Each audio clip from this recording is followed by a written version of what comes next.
I see you're still in one piece. However, you never know when that could change. Consider our accidentally torn into tiny fragments coverage. Note that all of your fragments must be recovered and must be smaller than a standard bit cartridge for the payouts to kick in. I remember that one. That's the young socialite who broke her neck, right? Of course, no one remembers me for the marauders I've killed or the bits I've stolen. Typical. That claim was airtight. Our best investigators couldn't find an exclusion for that one. Are you serious? Well, we interviewed the parents extensively. They had plenty of awkward childhood stories that illustrated their daughter's clumsiness and capriciousness. Hey, those are entirely made up. Furthermore, the claim spurred a whole line of fashion-related policies. It's become a very lucrative market. You can't, of course. Only Miss Fenhill can assign her beneficiaries. And she's dead. If we let every friend, relative, and acquaintance change a policy like that, people would do it all the time. Imagine the paperwork.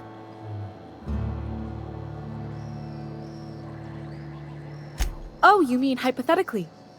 Well, hypothetically, you'd access the terminal in the back room that contains data on all our policies. And you'd theoretically add the beneficiary of your choice. But you wouldn't actually do that, of course. That would be fraud.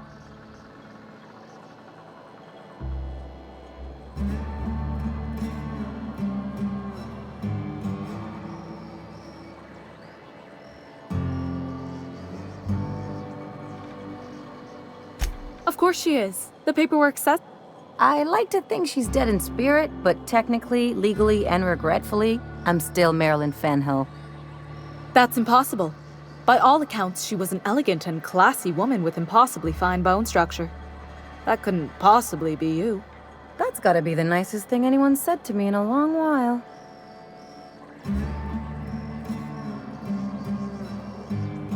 Please. My policy only covers paper cuts and wrist strain. Very well. I'll do it. But then you've got to go. Confrontations like this will raise my premiums. I'll need the name of the new beneficiary. Ellie Fenhill? If you say so. The payouts will flow exclusively into the new account at the start of the month. I hope Ms. Fenhill enjoys her newfound prosperity. Can we talk? You really did it. Give these payouts a few years and I'll be rolling in it.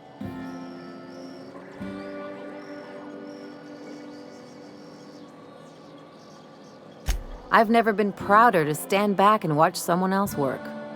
I'm just glad my folks aren't gonna live off that awful story they made up. Maybe now they'll have to go back to real jobs.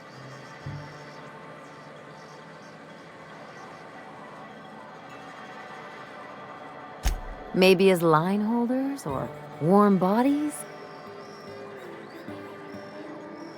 Oh, sure. You've got to wait in line for just about anything in Byzantium. And not everyone has the time or inclination to do it themselves. As for warm bodies, some companies like to keep extra workers on site to look more... Oh no, there's lots of paper shuffling and pen clicking that...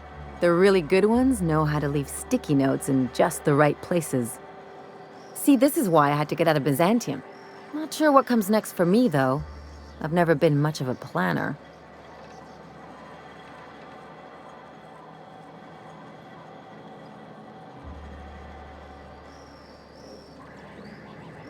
You talk like someone who likes lists. Maybe you haven't noticed, but you can't even count on a bribe making it into the right pocket. What's the point of planning? Hate to say it, but Halcyon's already... Anyway, enough of that. You did a job for me, so here's your fee. Don't make it weird. Even you've got to be in it for the money now and then. Why else would you go through all this trouble? You sure? Because my kind of friends will pick your pocket clean while they're getting hammered with you.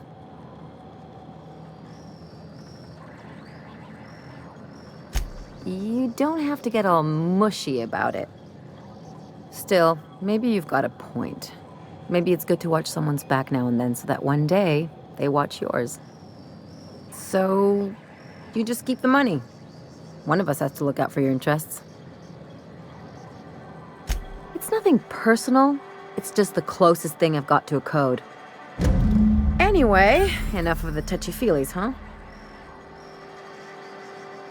Something on your mind? I'm a...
The groundbreaker has approved our request for docking, Captain.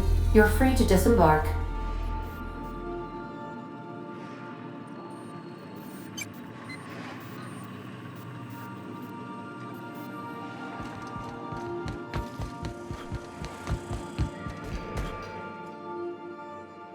All right. She's on her way. How do I look? Oh, my hands have finally stopped shaking. All right. Deep breath. Here I go.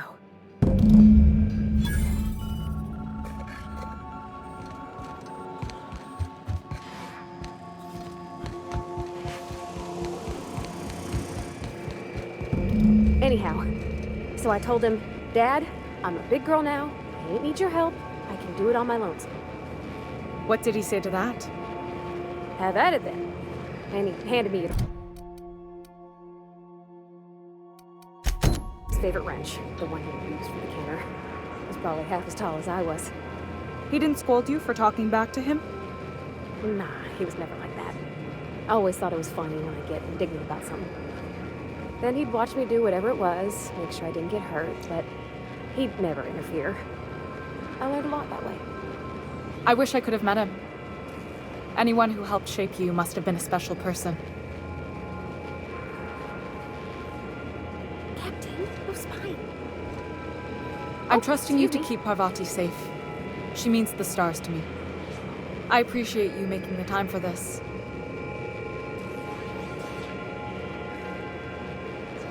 June called me pretty. What about your mama? I don't mean to pry, you just heard her mention her and I've been wondering. She passed when I was small. Taught me how to change a fuse on her deathbed. Even sick, she was patient with me. She kept exhaustive journals of my childhood, my father said. Like she was A/B testing child rearing. Must be you got that exacting nature from her. Exacting is a kind way to put it. Inflexible, my father would have said. Bullheaded. Cold.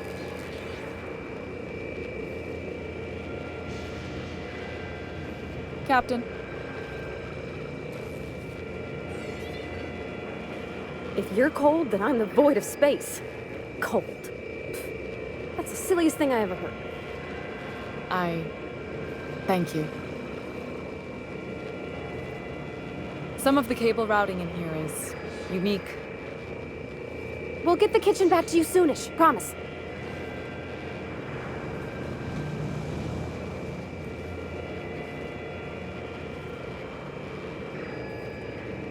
You've got a capable crew. That speaks well of your leadership.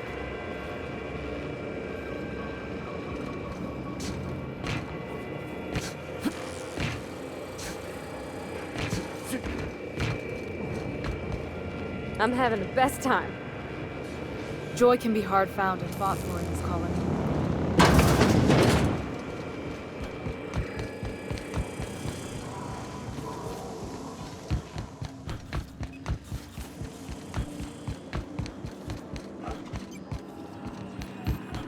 Welcome back.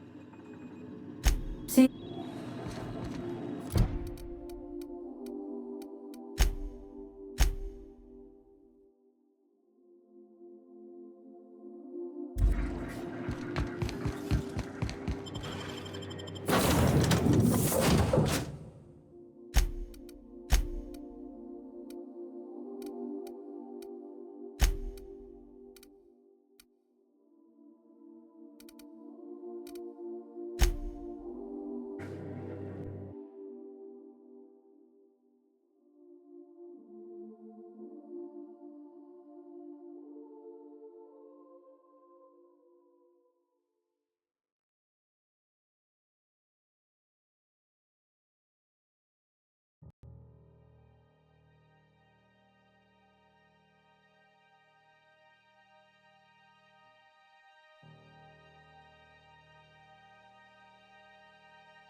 Something on your...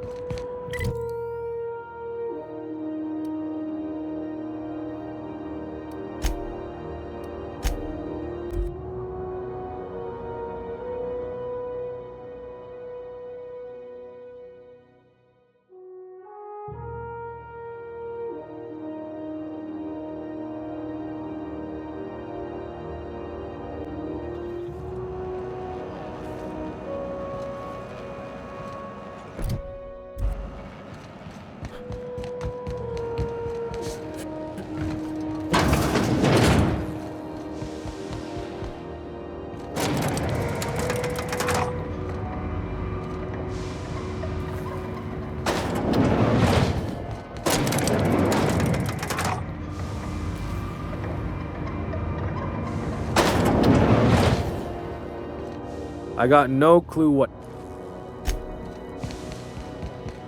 Is it done? Well, damn. Contractor grew a conscience. As your employer, I'm both angry and disappointed. I'll add that to your file. Technically, I owe you an exit interview. Care to justify your betrayal of our species? Or are we finished here?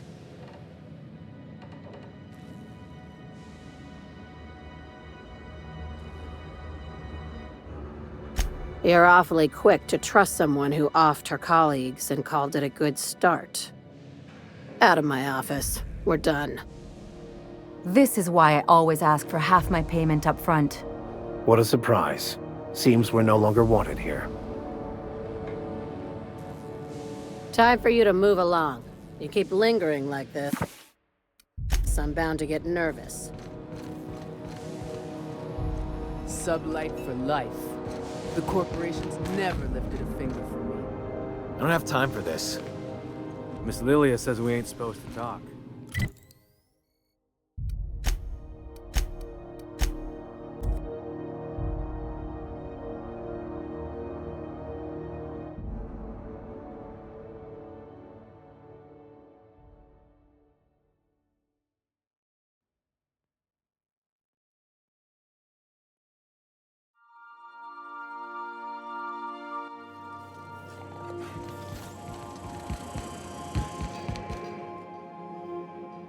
Okay, Captain, she's gone.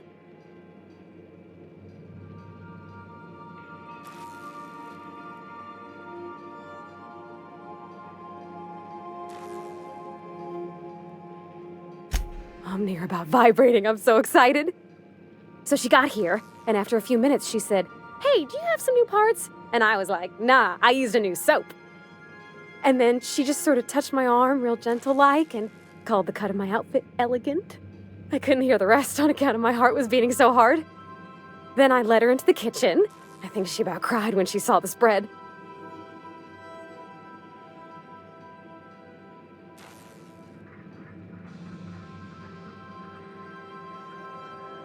She stood stock still and just said, "Oh, real soft." Oh, and let me tell you, I was sweating.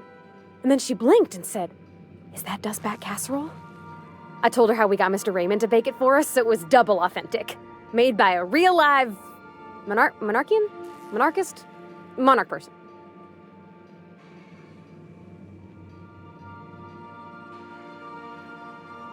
Sure was. Near best thing to homemade, Junlei said. When I brung out the sweetheart cakes, June, she got a little teary, said she had a thing she needed to say. But I stopped her because I wanted to say it first. I never felt so bold, Captain.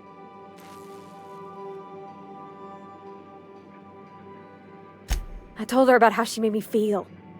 Bold like I acted, strong, smarter and kinder than I am on my lonesome. I listed all the things I liked about her. And then she pulled out a paper and read a speech. She talked about the things she admired about me, like my cleverness and my humor, and how it made her want to be more open.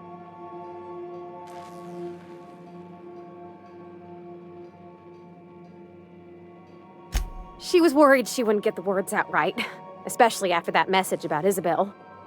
It's sweet. Anyhow, when she wrapped up, I asked her to be my girlfriend. And Captain, she said yes! We talked about it some. I told her I wasn't sure how it would work, how I've had a bad time of it in the past. She said we'll take it as it comes. Fix things together. Share meals, talk. Maybe she could rub my shoulders when they're sore. I said I might like that.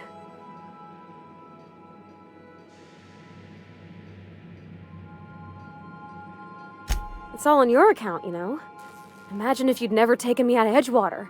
I'd have never met Junlei at all.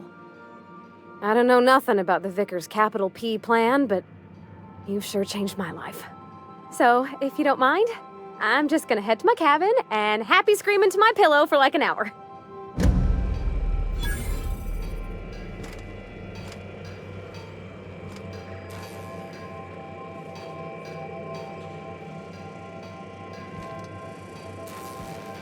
Something busted, Captain?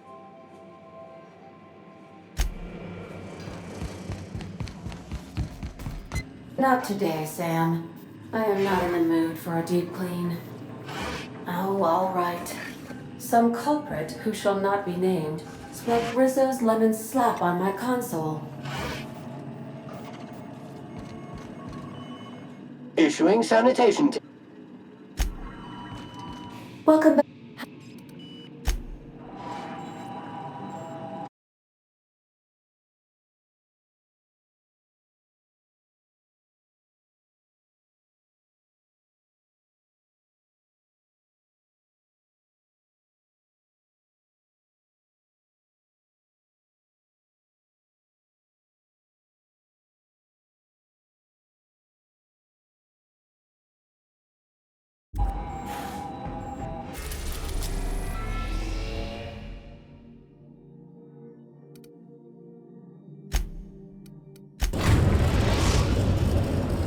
Now arriving at Phineas's top-secret orbital lab. Remember that you are not insured.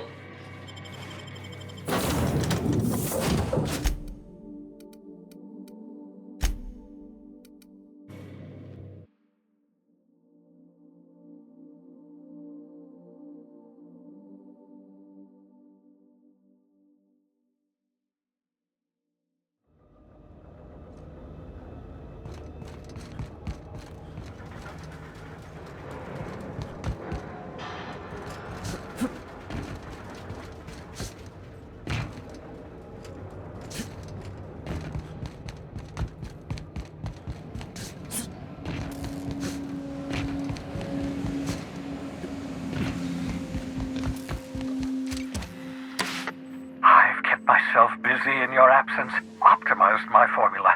I'm now confident I can revive the remaining colonists. All I need now is the dimethyl sulfoxide. I'll take as much as you can give me.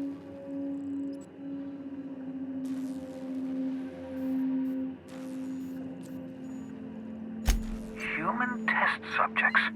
Oh, that's grotesque. That's unthinkable. That's exactly what I'd expect out of the board.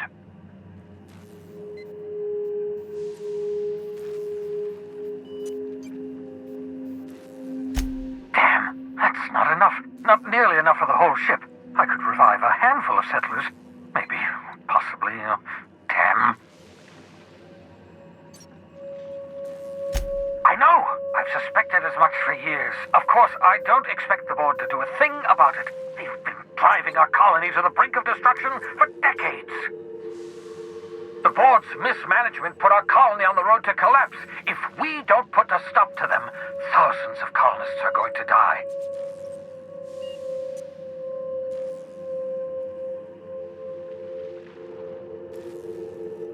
Hold on. Let me see if I understand this correctly. You're saying that Halcyon's on the brink of total collapse, and the chairman's plan to save all of us is to save himself? I always knew Halcyon was heading toward a systems collapse, but I never imagined we were already there. The board made this crisis, and now they want to solve it by freezing the rest of us? That's not a plan. That's a goddamn escape clause. Do you realize what this means for the Hope? For your fellow colonists? The board's going to kill them all. Toss them out into space, just to make room in their hibernation chambers.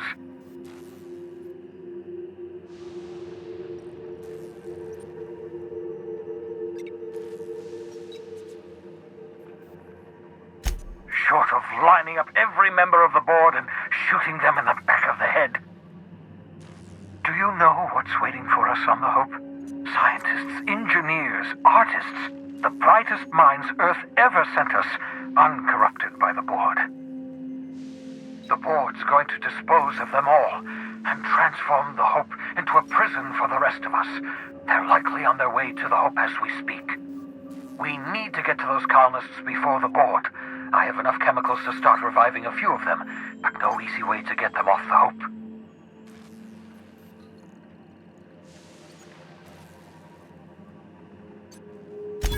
Merciful gibbering law, you're a genius!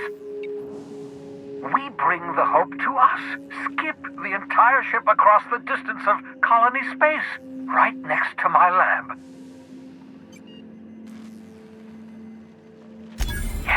Yes, exactly. You're a step ahead of me, but I perceive the shape of your plan.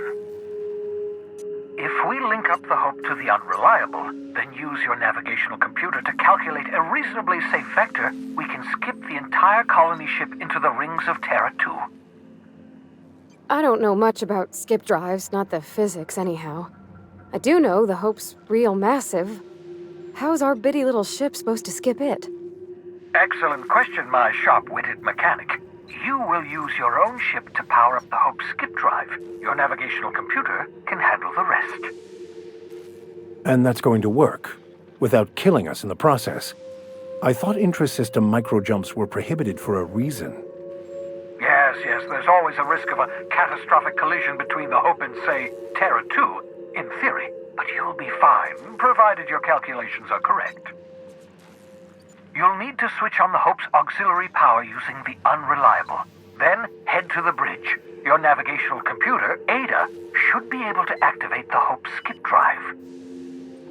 Once you've skipped the Hope next to my lab, I'll have easy access to the frozen colonists. I can start reviving them immediately.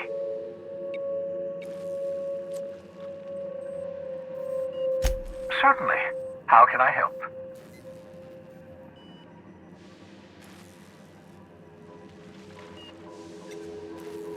Skip drives were never designed to be used within a system, but I skipped my ship across Halcyon when I rescued you, and that turned out fine, mostly. That is, I ruined my ship and nearly killed myself in the process, but the maneuver was well within acceptable margins of risk. You'll be fine. You'll be fine.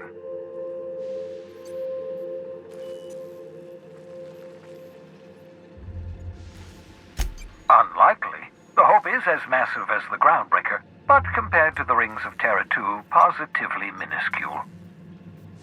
The board might notice, possibly, depending on the position of their heads relative to the depth of their collective posteriors.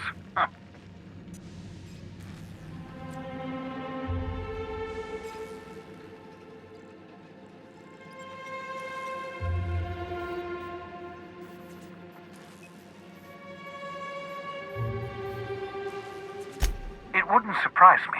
When I pulled you out of the Hope, the board nearly intercepted me. I expect they stepped up security since my little act of larceny.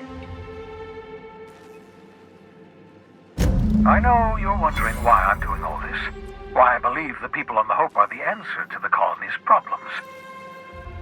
The Hope is carrying some of humanity's most brilliant thinkers, scientists, engineers, experts in their field. If we work together, we can still find a way to save Halcyon. The board would have us believe Halcyon is beyond saving. I choose to believe otherwise. If there's even the slightest chance we can save Halcyon from oblivion, then we have to take it.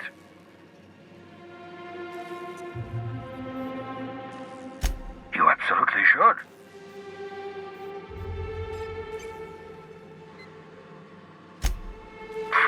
Sarcasm, the last refuge of the witless. The adjutant must have sent you some kind of tracking code. If you don't use the code, she'll suspect you betrayed her. I think you should use the code and send a corrupted tracking signal. That should buy me some time. The enemy is bound to discover my hideout sooner or later. I'm prepared for that eventuality.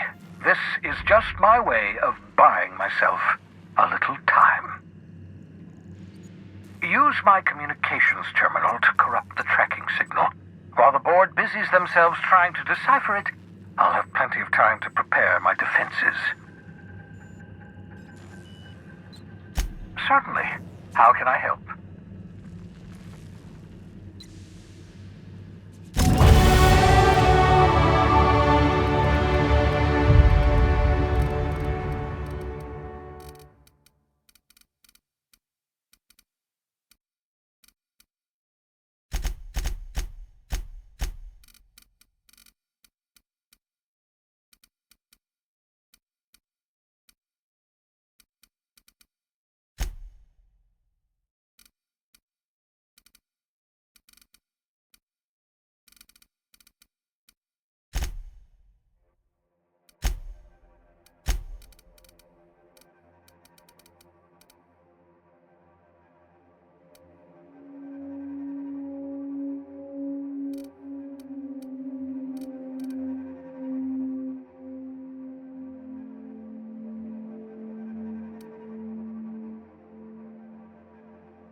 That should do it. You've bought me more than enough time.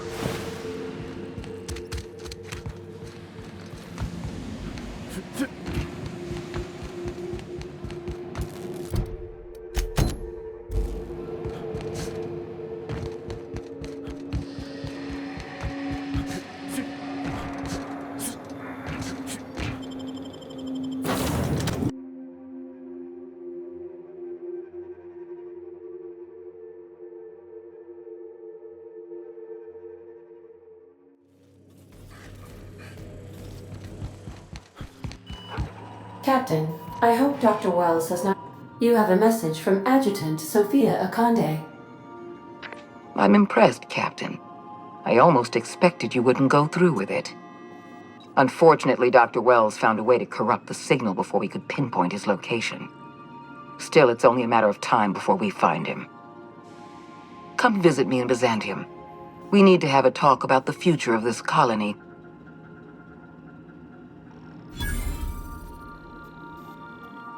Transmissions are so impersonal. I'd like to meet you face to face. Meet me in my office. I've authorized your ship at my personal landing pad. Adjutant Akande has ended her call. Rather rudely, if I might say, considering she didn't sign off. Will there be anything else, Captain? Welcome back. Sending a corrupted tracking signal to the board was quite clever, if I might say, Captain. Now, hold on.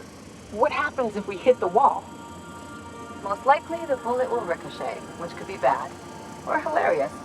There's a tiny chance of a hull puncture, which would suck us into space one chunk at a time. Bad and hilarious. Ugh. Just imagine that makes me sick. That's why we don't miss.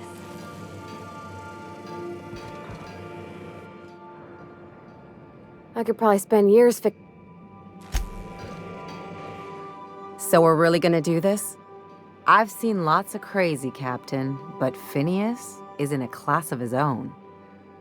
Do you really think he knows what he's doing? Sending us to skip the Hope into Terra 2's orbit right under the board's nose?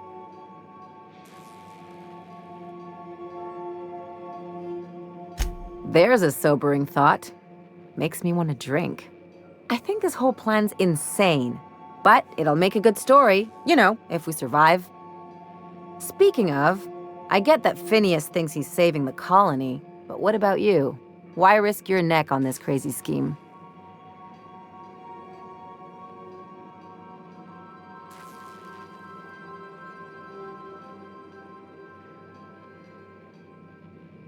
I'll do anything for a good story, and nothing shines on a pirate's resume like a successful suicide mission.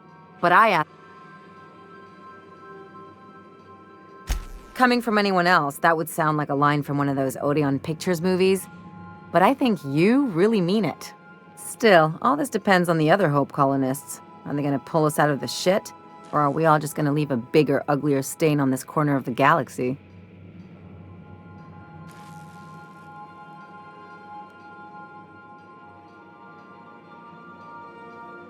I'd settle for a bottle of whiskey and some lubrinicine, but I've never been much of a self-starter. Well, whenever you're ready to do this, I'm with you. The part with the Hope, I mean, not the other thing. Anything else? Something on... Hey, Cap. You got a second? You know, they're gonna make a serial about our adventures one day. I've been trying to think of a good title for this episode. I like the sound of The Skip Job. No, wait, I got it. Hope in Dark Times. Get it? Hope? Like the ship. That's what folks in the business call wordplay.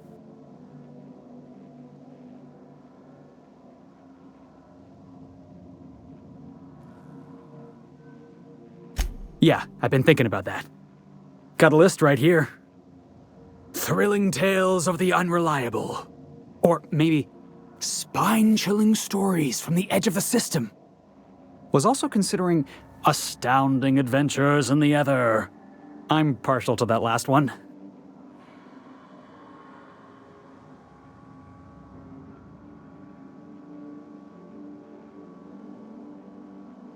Not bad.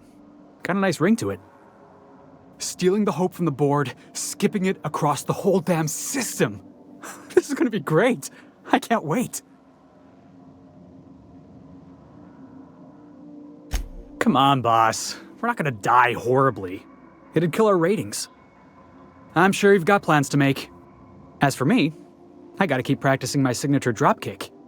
The Hope might have cameras. Good to see you, boss. I could probably spend years...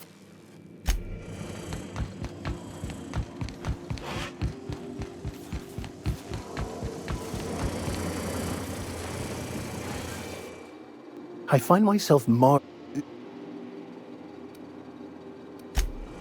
Yes, you call.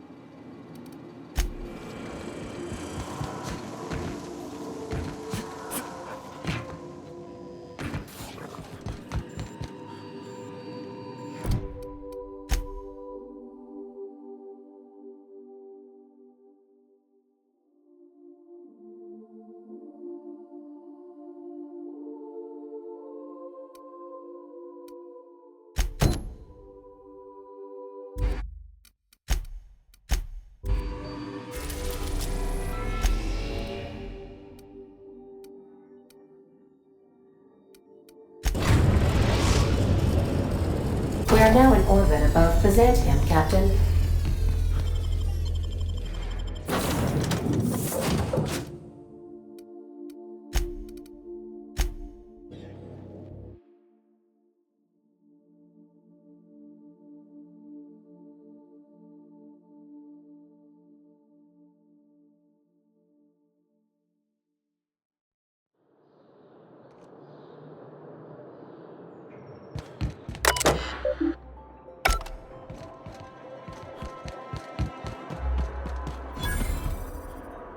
Nothing exciting. A UDL security attendant is always prepared. Not so fast.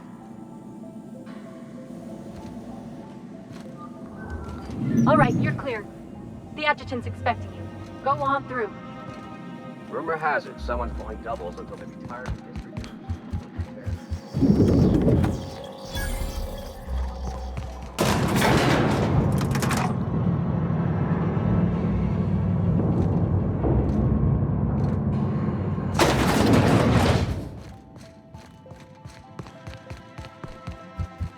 How may I be of assistance?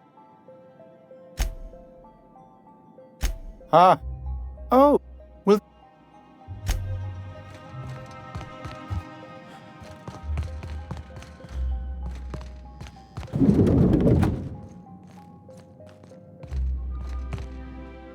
I admit part of me expected you to stand by your old friend. For better or worse, Wells was responsible for putting you back on your feet. That said, he's also a wanted criminal. For information regarding his whereabouts, you are entitled to collect a reward from Percival.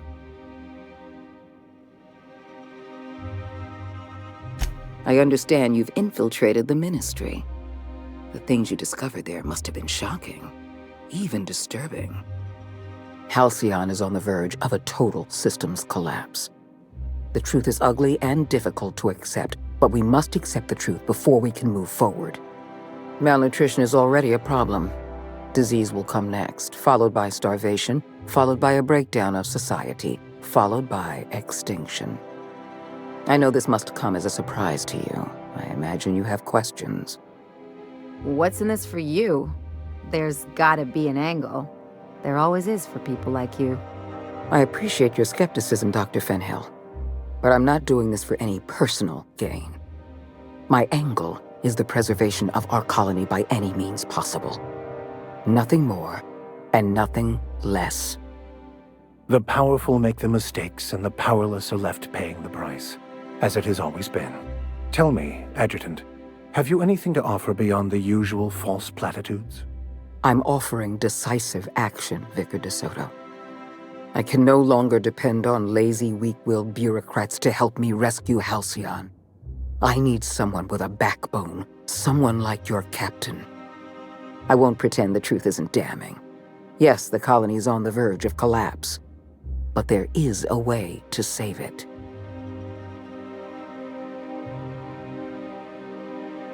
I'll answer however I can.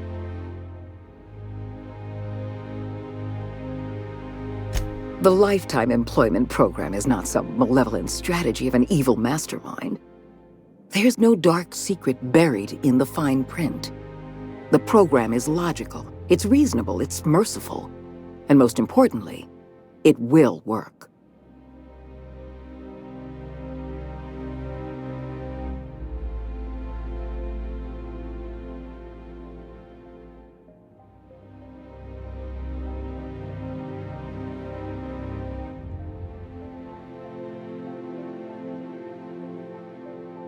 Byzantium is the beating heart of our colony. And as long as Byzantium survives, Halcyon may one day recover from the collapse. We must protect this city at any cost.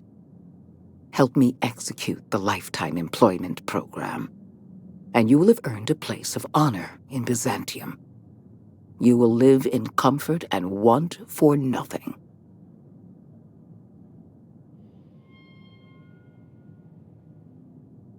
When I first discovered the truth, I was shocked, even disgusted. I wondered how we'd allowed a colony like Halcyon to fall into disarray. But the more I thought about it, the more I realized the colony had sown the seeds of its own destruction. We have become lazy and decadent. We smother ourselves in meaningless bureaucracies. We deliberate and argue and procrastinate.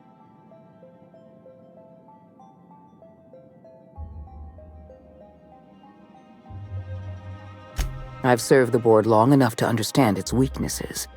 Running a colony requires swift and decisive action. The board is slow, ponderous, and prone to squabbling. That's why I'm relying on you. You deliver results without the paperwork. We've already crossed the point of no return. The collapse has already begun. You must have noticed the signs in Emerald Vale. Malnutrition, disease, high mortality rates. This is a permanent famine, Captain. We've done all we can to curb their hunger. Very soon, people are going to realize they're starving.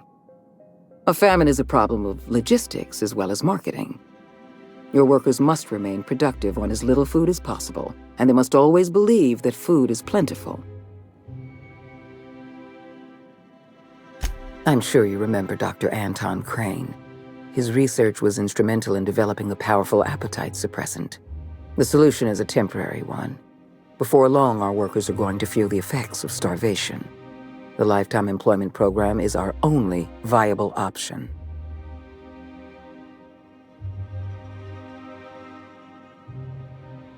When you turned Phineas Wells over to me, I knew I could rely on you. You've demonstrated your ability to place duty above sentiment. And you deliver results. That quality alone is enough to separate you from the board's army of indecisive bureaucrats.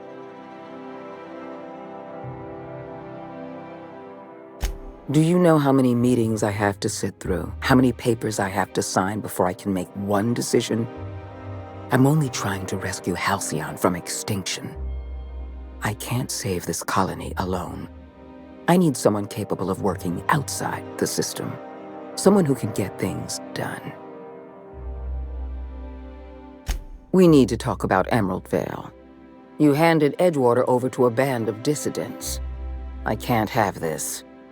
Adelaide McDevitt and her people have no place in the Halcyon that is to come. Edgewater needs to go. I want you to wipe the town out. No survivors. I get that you board types are all about efficiency, but isn't this a bit much? I'm asking your captain to amputate a rotting limb from the colony. I'd expect you to understand, Dr. Fenhill. I cannot condone this plan. Wanton, senseless destruction of life is never the solution. I don't need you to approve of my plan, Vicar. I need you to get it done. Now is not the time for half measures, Captain. I need a decision from you.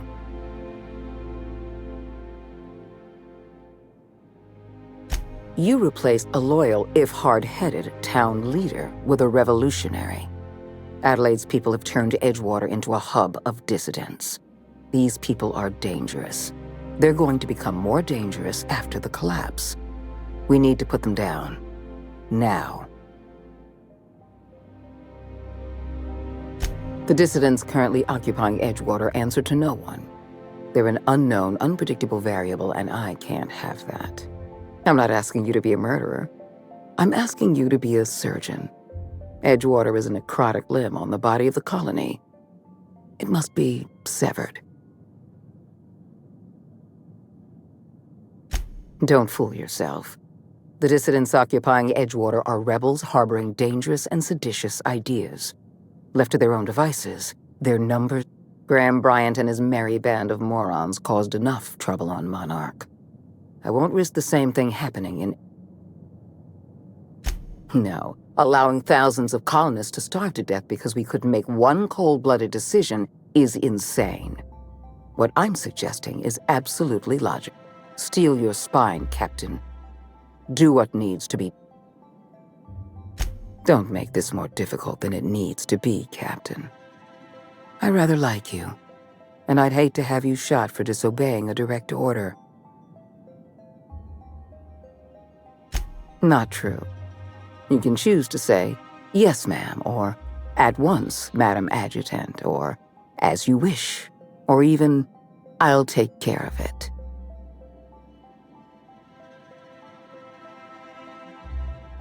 I'm disappointed. I was so sure you had potential. Their mistake. Bring them down!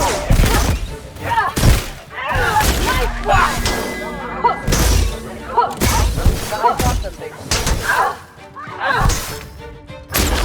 What was that? Nice one!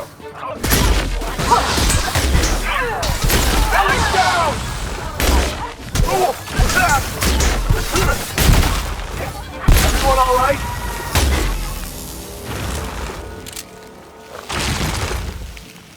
As always.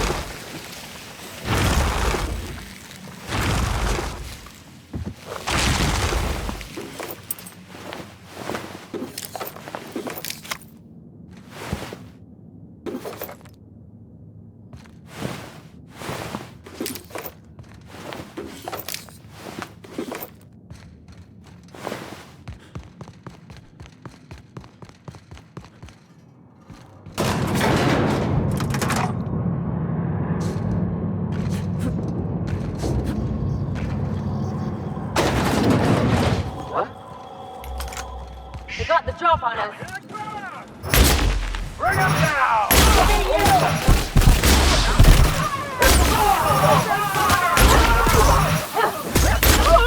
Oh, what's that?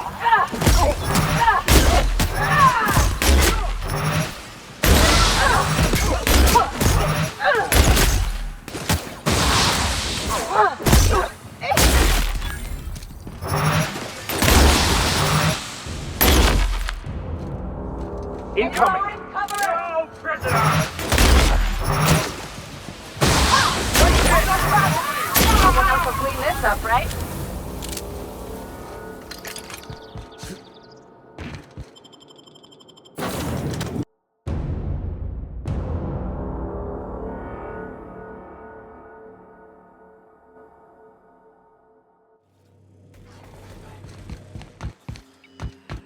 You killed the adjutant? We are outlaws in the truest sense of the word now. Welcome back. Take.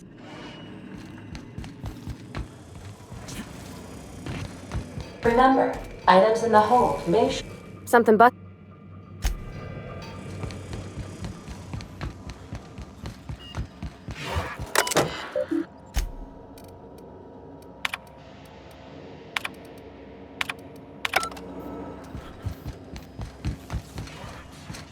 Good to see you.